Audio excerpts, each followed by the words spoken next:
নমস্কাৰ বন্ধুসকল, মোৰ চেনেলত আপোনালোক সকলোকে পুনৰবাৰ আদৰণি জনাইছোঁ। আজি আপোনালোকৰ বাবে এটি বিশেষ খবৰ লৈ আহিছোঁ।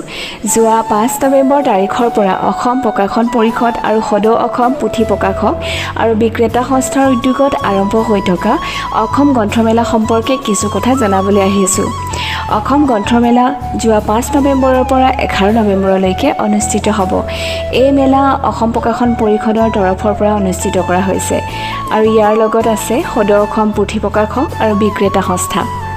মেলাখনত বহু চৰ্চিত লেখক, প্ৰকাশক আৰু পুথি বিক্ৰেতাই অংশগ্ৰহণ কৰিছে।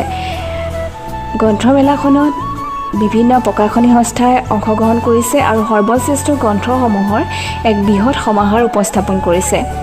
গ্ৰন্থপ্ৰেমীসকলে এই মেলাত ভাৰতৰ খ্যাতনামা লেখক লেখিকাৰ সৃষ্টিসমূহৰ সৈতে পৰিচিত হোৱাৰ সুযোগ পাব।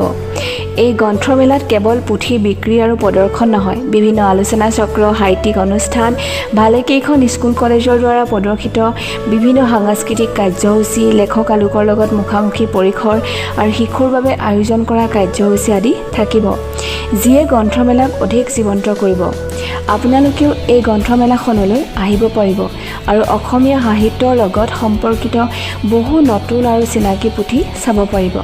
সকলো পুথিপ্ৰেমী আৰু সাহিত্য অনুৰাগীক আহ্বান জনাইছোঁ, আহক আৰু এই মেলাখন উপভোগ কৰোঁ আহক। গ্ৰন্থমেলা হৈছে অসমীয়া সাহিত্যপ্ৰেমীসকলৰ বাবে এটা বিশাল উৎসৱ। প্ৰতি বছৰে অনুষ্ঠিত হোৱা এই মেলাখন বিভিন্ন প্ৰকাৰৰ পুথি, সাময়িকী আৰু নানা সাহিত্যক অৰ্থপূৰ্ণভাৱে উপস্থাপন কৰে। ইহঁতে অসমীয়া ভাষাৰ প্ৰচাৰ আৰু প্ৰসাৰত বিশেষ ভূমিকা পালন কৰে আৰু সাহিত্যৰ প্ৰতি লোকৰ আগ্ৰহ বৃদ্ধি কৰাত সহায় কৰে। গ্ৰন্থমেলাত অসমৰ বিখ্যাত লেখক, কবি আৰু সাহিত্যিকসকলৰ নতুন নতুন গ্ৰন্থৰ মূৰক উন্মোচন কৰা হয়। ইয়াৰ উপৰিও এই মেলাখনত শিশু আৰু কিশোৰ-কিশোৰীসকলৰ বাবে বিভিন্ন শৈক্ষিক অনুষ্ঠান, আলোচনা সভা, কুইজ প্ৰতিযোগিতা আৰু কবিতা পাঠৰ আয়োজন কৰা হয়। ইয়াত কেইবাটাও প্ৰকাশক প্ৰতিষ্ঠানৰ ষ্টল থাকে, য'ত নানা ধৰণৰ গ্ৰন্থ পোৱা যায়। এই গ্ৰন্থমেলাৰ মাধ্যমেৰে অসমীয়াসকলৰ মাজত থকা গ্ৰন্থ পঠনৰ সংস্কৃতিৰ প্ৰসাৰ ঘটে। গ্ৰন্থমেলাত উপস্থিত থকা লেখকসকলৰ সৈতে পাঠকসকলে ব্যক্তিগতভাৱে কথা-বাৰ্তা পাতি নতুন নতুন চিন্তা আৰু অভিজ্ঞতাৰ আদান প্ৰদান কৰিব পাৰে।